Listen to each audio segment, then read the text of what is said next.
जय सिया राम। स्वयं को खोज कार्यक्रम में हमारी चर्चा चल रही है प्रभु श्री राम के वनवास को लेकर। आखिर ऐसे कौन से रहस्य थे जिनके कारण प्रभु श्री राम को राम वनवास हुआ?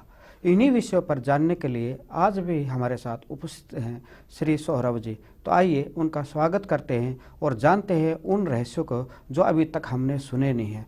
सर जय सिया राम। जय सिया राम। आपका भी जय सिया राम। सभी श्रोताओं दर्शकों का सभी को सादर नमन वंदन प्रणाम करता हूँ। सर, हमारे पिछले एपिसोड में चर्चा चली थी प्रभु श्री राम विवाह की।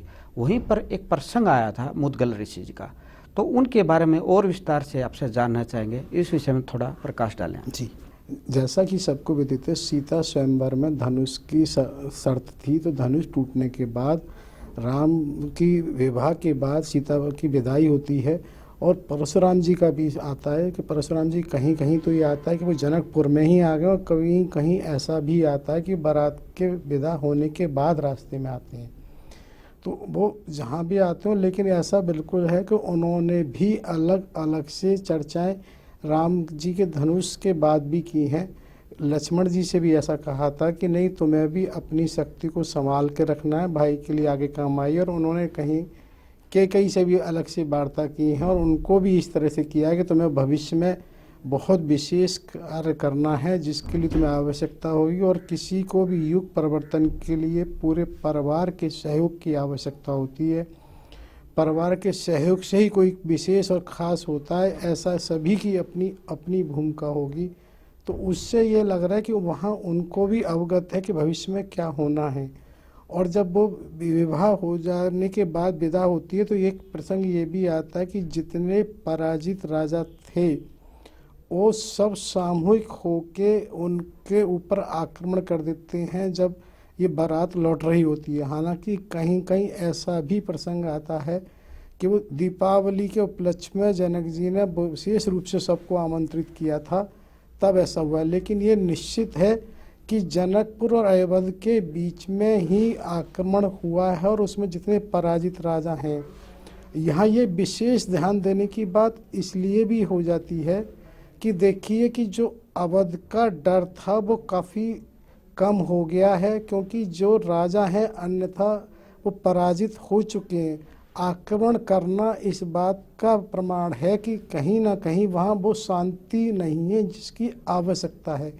तो ये इसलिए हम विशेष रूप से चर्चा कर रहे हैं कि ये पृष्ठभूमि इसलिए दिखाती है कि यदि राम वनगमन नहीं होता तो जो अशांति फैली हुई क्षेत्रों में है वो कैसे होती।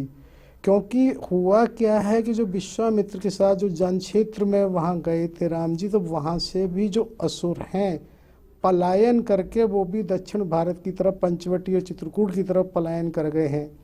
यानी कि उसमें भी सारे असुरों का वध नहीं हुआ है। तो बहुत सी स्थितियों को अभी आगे भी जोड़ेंगे, लेकिन यहाँ इसलिए कहा कि ये जो राजाओं का आक्रमण है वो इस बात का प्रमाण है कि यहाँ उन क्षेत्रों में भी शांति नहीं है, तभी उन्होंने ऐसा किया है। अन्यथा तो जिस चीज़ का निर्वाह हो गया, विधिवत हो गया, सारी शर्त पूरी हो गई, फिर कोई बात ही नहीं है। उन्हीं के आक्रमण के स्वरूप में वो वहाँ पर लक्ष्मण जी को, शत्रुघ्न और भरत आदि को मूर्छित भी कर देते हैं, जिसके उपचार के हेतु सभी लोग पास में मुद्गल ऋषि का आश्रम होता है वहाँ जाते हैं। जब मुद्गल ऋषि के आश्रम जाते हैं तो दशरथ जी अपने पुत्रों का भविष्य की और विशेष रूप से राम जी के भविष्य की भी बात करते हैं। तो यहाँ भी ये जानना आवश्यक है, उन्होंने भी ये अवगत करा दिया था कि ऐसे ऐसे राम वनगमन होगा और वो जाएंगे, लेकिन उन्होंने उसको हल्का सा इशारा दे के आगे का ज़्यादा विस्तृत कर दिया था कि आपके पुत्र के 2 पुत्र होंगे, पुत्र के फिर 24 पौत्र होंगे, 12 पौत्री होंगी और असंख्य उनके प्रपौत्र होंगे। तो और काफ़ी 11,000 वर्ष के करीब वो राज करेंगे। तो उन्होंने सब कुछ जब विस्तार में बताया तो वो चीज़ एक तरह से उन्होंने अनुमान बताते हुए भी उसको नज़रअंदाज सा हो गया। लेकिन ये निश्चित है कि यहाँ उनको भी अवगत है कि ऐसा होना है।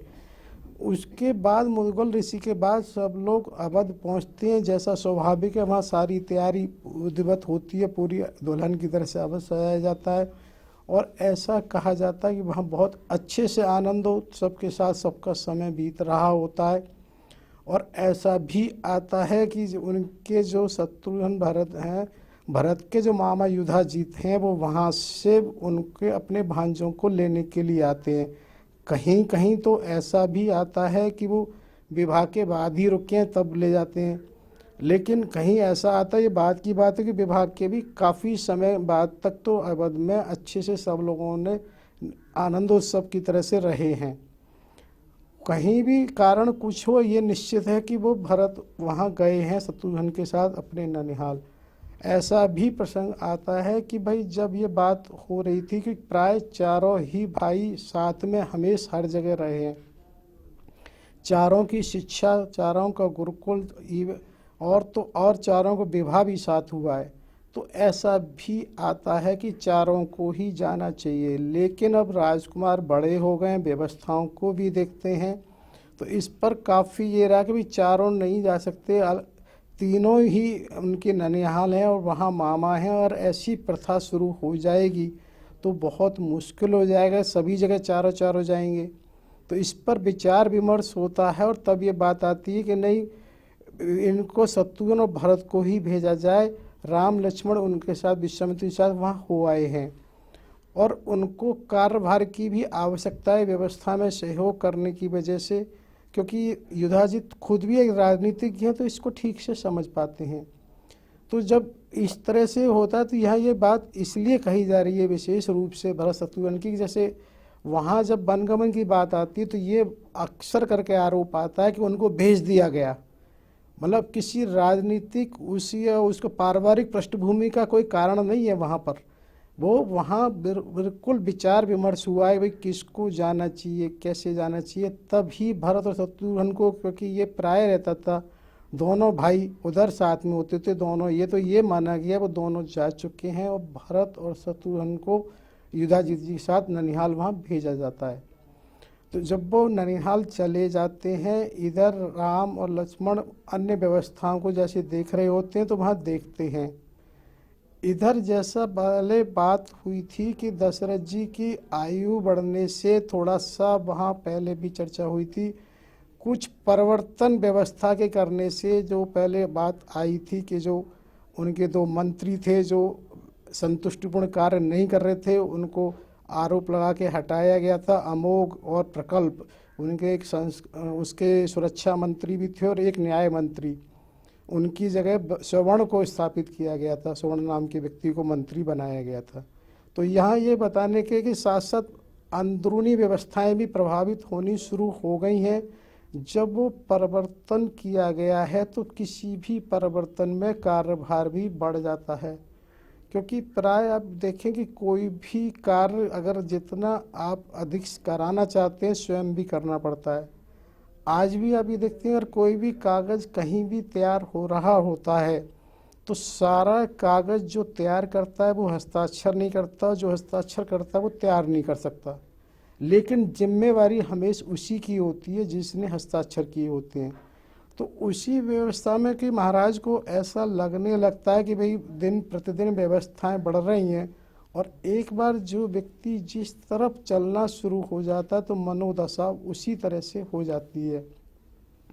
तो इसी बात को लेके विचार कर रहे होते हैं। एक आध बारी उन्होंने कहा भी है महर्षि वशिष्ठ से कि भाई अब मुझे किसी आराम की आवश्यकता है और मैं इससे परेशान हो गया हूँ, कोई इसका विकल्प ढूंढा जाए। तो वो इस बात को महर्षि वशिष्ठ कहते हैं भी राजा का विकल्प राजा ही होता है और इसमें तो कोई बात नहीं, ये तो आपका अधिकार है, आप किसी को कर सकते हो। इस तरह से चर्चाएं आपस में होती हैं भाई इसको करा जाए। तो एक दिन वो उसको करने के लिए सुमंत्र जी से कहते हैं कि राजसभा को बुलाया जाए। तो राजसभा बुलाई, जिन्होंने कहा सुमंत जी को अवगत नहीं कि सुमंत जी जैसा पहले भी बताया कि वो बड़े कर्तव्यनिष्ठ हैं, उनके सखा होते हुए भी वो उस भूमिका का ज़्यादा महत्व रखते हैं। जब तक आवश्यकता नहीं होती वो कभी किसी प्रश्न की अधिक से पूछने की जानकारी की कोशिश नहीं करते हैं। तो वहाँ पर उनकी राज्यसभा का ऐसा भी वर्णन आता है, जो पंचों की राज्यसभा है उसमें राजर्षि भी होते हैं, और उसमें जो वहाँ की व्यवस्था है वो इस तरह की है कि जैसा पूर्व में भी हमारे यहाँ गया, कुछ जातीय व्यवस्थाएं जो होती हैं वो कार्य से होती हैं। वो अब हम ये लेते हैं कि पहले जो व्यवस्था जिस कार्य से होती थी वो वही कार्य करता था। अब होता क्या है, हम जैसे जाति कहते हैं, वो जाति तो उसकी कुछ होती है, कार्य कोई भी कुछ भी करने के लिए स्वतंत्र है और करता है। उनकी राज्यसभा में ऐसा माना जाता है जैसे हम आज कहें कि मान लो एडवोकेट्स हैं तो उनका प्रतिनिधित्व एक एडवोकेट कर रहे हैं, अगर व्यापारी हैं व्यापारी कर रहे हैं, डॉक्टर्स हैं डॉक्टर कर रहे हैं, तो उससे एक बहुत अच्छा सामंजस्य भी बैठता है। क्योंकि आज अभी हम ये देखते हैं कि सारे संगठन अपनी अपनी हमेशा मांग तो जारी रखते हैं, लेकिन किसी संगठन ने ऐसा नहीं किया कि उसने ये जिम्मेवारी ली हो कि हम इस कार्य को अपने संगठन से भी करा के देंगे। अर्थात वो सब संगठन अपने अपने अधिकारों की तो मांग करते हैं, लेकिन कभी संगठन ये नहीं कहता ये हमारा कर्तव्य और इसे हम कराएंगे। तो ये इसलिए कहा गया है कि वर्तमान व्यवस्था में भी और उस व्यवस्था में तुलना करने के लिए कि उस समय वहाँ पर सभी का एक तरह से सामूहिक प्रतिनिधि उसमें है राज्यसभा में, और उसी राज्यसभा में दशरथ जी इसीलिए वहाँ पर ये प्रसंग रखते हैं कि भाई अगर आप लोग अपनी राय दें कि मुझे ऐसा लगता है समय रहते मुझे कहीं ना कहीं किसी उसकी घोषणा करनी चाहिए युवराज की, क्योंकि हो सकता है मेरे मन में कहीं कोई पक्षपात हो। तो आज आप सभी लोग हैं तो मेरा ये मानना है कि आप अपनी सभी स्वतंत्र राय दें, भाई क्या हितकर हो सकता है। जब इस तरह की चर्चा चल रही होती है तो श्री राम का नाम वहाँ आता है, और जिस तरह श्री राम का नाम आता है वो शहर बिल्कुल पूर्णमति से और पूर्ण ध्वनि से सबकी एक राय हो जाती है। तो महाराज बड़े खुश भी होते हैं और वो एक तरह से ये भी कहते हैं, तो ऐसा लग रहा है कि मैं तो बड़ा अनभिज्ञ रहा, मुझे तो पता ही नहीं राज्यसभा की क्या इच्छा है, कहीं हो सकता है राज्यसभा मुझे अनावश्यक ही सामंजस्य बिठा रही हो, मेरी ज़रूरत ही नहीं महसूस हो रही हो। जिस तरह से सबने उसको स्वागत किया है तो वो उससे ये ज़रूर हो जाता है कि उनके नाम का वहाँ पर आती है। उसके बाद जब राज्यसभा का विघटन होता है तो वो विचार करते हैं कि महर्षि वशिष्ठ जी से चर्चा की है कुलगुरु से, तो सुमंत को लेके वो कुलगुरु वशिष्ठ जी के पास जाते हैं और उनसे चर्चा इस तरह से करते हैं कि मुझे कुछ दिनों से बड़े स्वप्न आ रहे हैं गुरुजी, और उसमें वो अपना बताते हैं। कभी स्वप्न में ये दिखाई देता है कि सूर्य टूट गया, नीचे गिर गया, दो टुकड़े हो गए हैं। कभी स्वप्न में ये दिखाई देता है कि मंगल और शुक्र टकरा गए हैं। कभी स्वप्न में ये दिखाई दे रहा है कि चंद्रमा के दो टुकड़े हो गए हैं, और इस तरह के अपशकुन हो रहे हैं।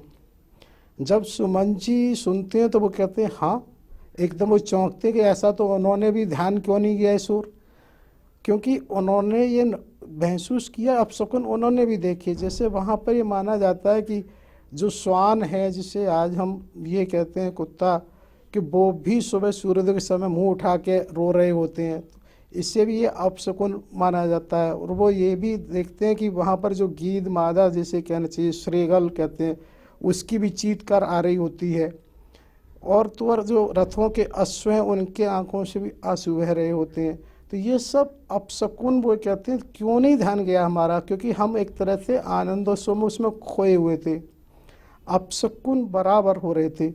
तो एक तो यहाँ अपशकुन को ना ऐसा माना जाता है कि आखिर क्या है, अपशकुन इंडिकेशंस हैं, और ये चीज़ों को हम भली भांति आज भी समझ सकते हैं कि सबकी क्षमताएं समान नहीं हो सकती हैं। सर मैं यहाँ पे थोड़ा टोकना चाहूँगा कि यानी कि हम कह सकते हैं शकुन अपशकुन प्राचीन समय से है, तो आज इसको हम मिथ्या नहीं मान सकते। जी बिल्कुल नहीं। तो इसका उस समय से थोड़ा और चाहेंगे विस्तार से थोड़ा और बताएं कि ताकि आज ये परिपक्व हो जाए कि हाँ शकुन अपशकुन हमारा प्राचीन शास्त्र है और इन पे थोड़ा बहुत मानना चाहिए। जी, इसको हम विधिवत आज भी ऐसे समझ सकते हैं कि आप ये देखिए कि सबकी क्षमताएं अलग हैं। जैसे श्वान है, आज भी आपके जितने सुरक्षा वाले गार्ड होते हैं उनमें भी एक डॉग का स्क्वाड का वो अलग होता है, वो क्यों होता है? उसकी क्षमता इतनी होती है, और एक गंद कपड़े की आप सुंघा देते हो 10-20 किलोमीटर, और वो उसके ब्रेन में फीड हो जाती है, और उसी को वो ढूंढ के कहीं ना कहीं लाता है। यानी कि ये उसकी वो है ना विशेषता। इसी तरह से आप एक बात देखिए, जब भी कोई सुनामी या भूकंप भी आया है तो उसमें पक्षियों की क्षति सबसे कम होती है। क्यों? वो उस तरह की जो ऑब्जर्वेशंस, वाइब्रेशंस होती हैं, उनके विशेषज्ञ होते हैं, उन्हें ऑब्जर्व करते हैं और उसको पहले से ही अंदाजा लगा लेते हैं। तो सबकी अपनी क्षमताएं होती हैं, वो उसको महसूस करते हैं और उसका प्रतिफल करते हैं। होता क्या है, हम आज के दौर में इसको ऐसे जोड़ लेते हैं, जैसे अगर हम रेड लाइट है, रेड लाइट हमारे को ही चलने की एक व्यवस्था का हिस्सा बनाया गया है। अब ऐसा नहीं है कि रेड लाइट पार करने में सारे लोगों की मृत्यु हो जाएगी, नहीं, और ऐसा भी नहीं कह सकते किसी की दुर्घटना नहीं होगी। तो एक संकेत के तौर पे बनाया गया कि अगर रेड लाइट है तो आपको रुकना है, ग्रीन लाइट है तो आगे बढ़ना है। अब होता क्या है, अब आप ये कहें भाई रेड लाइट है, जो उसे जानते नहीं पशु पक्षी तो फिर भी पार करेंगे जी।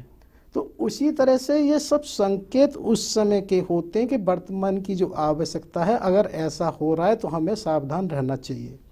अगर कोई अपशकुन का ये तात्पर्य, कहीं उन्होंने अपनी व्यवस्था से ऑब्जर्व किया, जैसे अभी हमने आपको कुत्ते का उदाहरण बताया कि उसकी ये होती है विशेषता, तो वो उससे ढूंढ लाता है ना वो, लेकिन वो अब आप कहें उसके अलावा हम नहीं ढूंढ पा रहे हैं जी।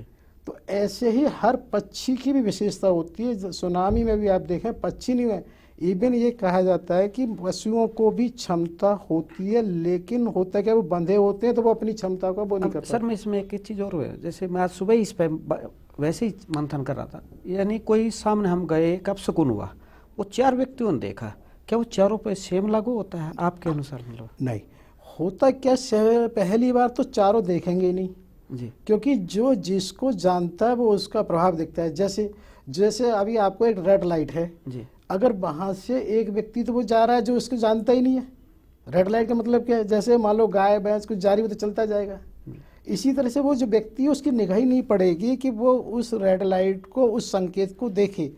दूसरी बात, जैसा अभी हमने कहा कि संकेत रुकने का है, लेकिन ऐसा नहीं कह सकते कि मृत्यु निश्चित हो जाएगी। तो इसी तरह से संकेत है, लेकिन अन्य उस व्यवस्थाओं पर भी निर्भर करता है। हो सकता है वो संकेत सावधान होने का है, लेकिन बिना उसके भी कार्य हो जाए। तो शकुन अपशकुन एक आपको संकेत हैं। आप किसी भी चीज़ को ऐसा नहीं कहेंगे कि ये सुनिश्चित है, क्योंकि सुनिश्चित तो किसी, आप एक बीमारी को देखो, आप जिसका उपचार कर रहे होते हो, इतने लंबे समय से उस पर शोध चल रहा होता है, उस शोध के बावजूद भी आप ये नहीं कह सकते कि इस बीमारी के, इस बीमार व्यक्ति को इतनी दवा देने से इतना लाभ मिल जाएगा, क्योंकि कोई भी घटना केवल और केवल एक उस पर नहीं निर्भर करती है। बहुत सारे तरीके, बहुत सारे कारण होते हैं जिस पर परिणाम निर्भर करता है।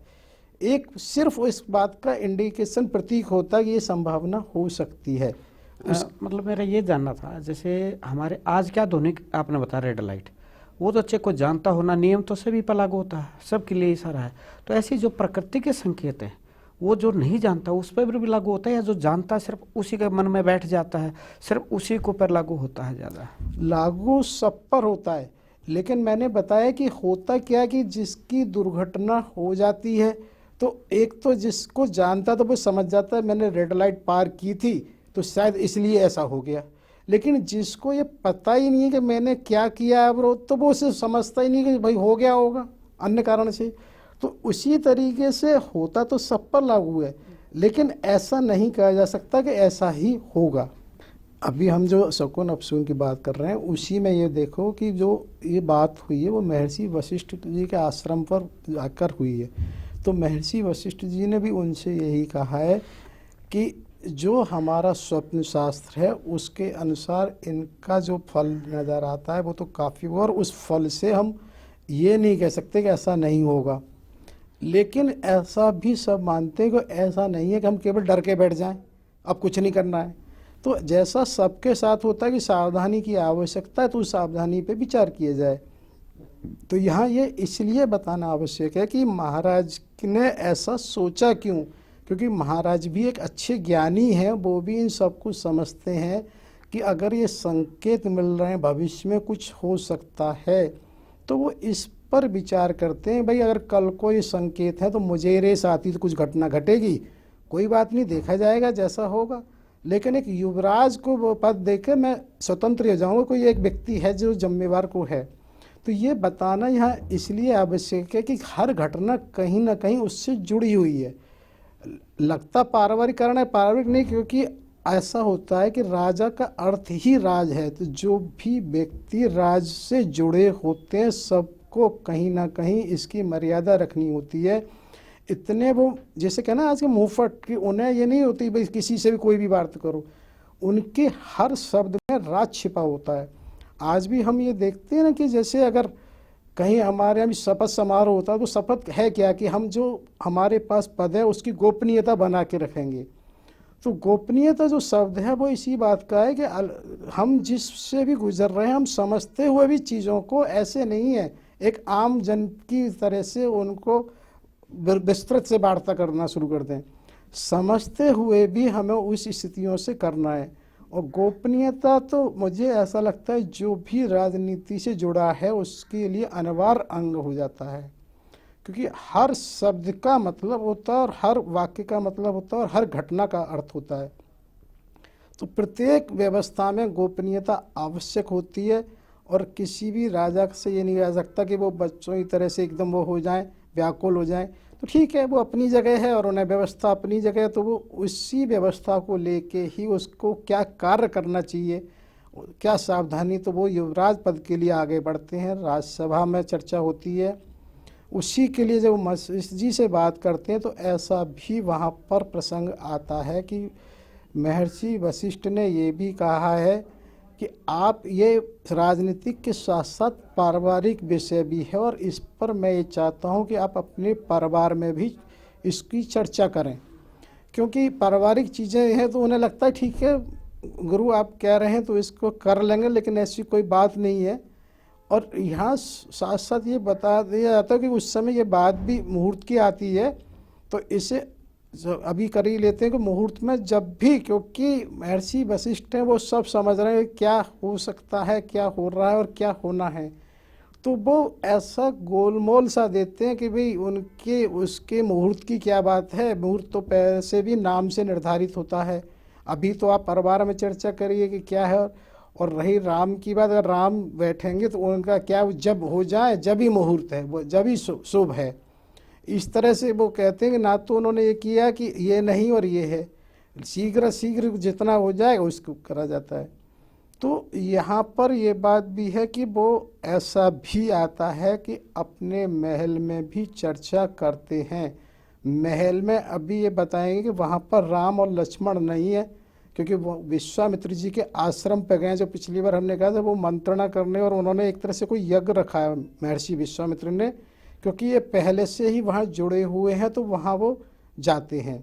लेकिन अभी हम चर्चा करते हैं कि महर्षि वशिष्ठ ने जो उनसे कहा है, तो वो महाराज दशरथ अपने महल में आते हैं।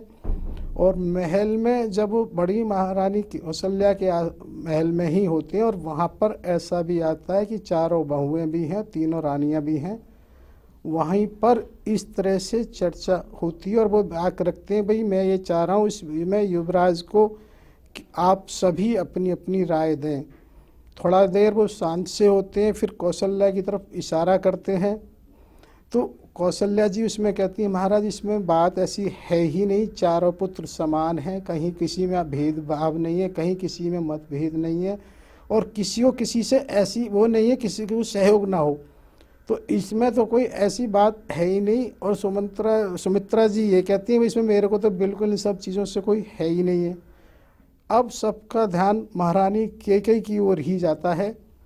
तो महारानी कैकेयी जब इस बात को कहती हैं कि, क्योंकि कैकेयी का विशेष रूप से सभी को पता है कि उस समय विवाह के समय भी ये वार्ता हुई है, तो महाराज दशरथ को भी शायद गुरु इसीलिए कहते हैं कुलगुरु जी, और महारानियाँ भी इस तरह से कहती हैं, भी महारानी कैकेयी को ही अनुभव है, वो राजनीतिक भी हैं, उनकी एक तरह से शिक्षा में विशेष योगदान है सभी पुत्रों के लिए, तो वो ज़्यादा बेहतर समझ सकती हैं।